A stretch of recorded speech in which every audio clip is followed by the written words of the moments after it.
Get a glass of wine, and then you cut the two parties. You cut the woman, you drip her blood into the wine.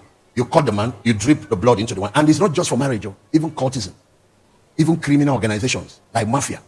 That's why you see them, they don't betray each other. Even Ogbueli, even all this or that, whatever. And how many times have you seen Ogbueli people fighting in the public, going to court?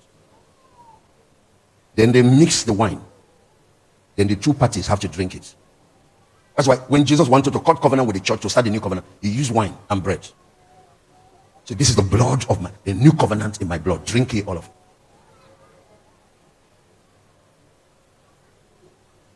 There's another way the Jews also do it.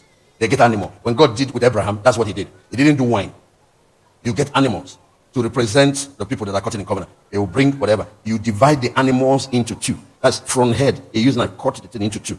Put one part this side, put the other part this side. You leave the torsos to face each other. So as the blood is coming out, it creates a blood part. And all the animals are lined that are used in cutting that covenant.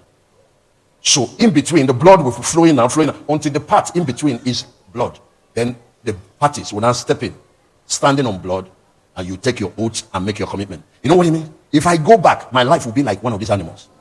Oh, if I take you to Genesis, when God and Abraham cut covenant, Abraham first passed through, made his commitments to Jehovah. He called unqualified committal of his life to Jehovah. Can't worship any other. It's marriage. That's why after how many thousand years, he's still defending the Jewish people. Now, this is what you all need to read this. The Bible said, as evening was coming, there was a horror of great darkness that came upon Abraham. But before the horror of darkness, God descended in flames of fire, and he had to pass between the pieces. God is coming to take his own oath. It is after this that you now hear he calls Abraham my friend. He's a covenant brother. He's a covenant friend. He can't betray Abraham. And he cannot betray his descendants. And this is exactly what Jesus did between him and us. God came and passed between the pieces. And after he passed and had taken his own commitment, a horror of great darkness fell on Abraham. That's how he goes into a trance.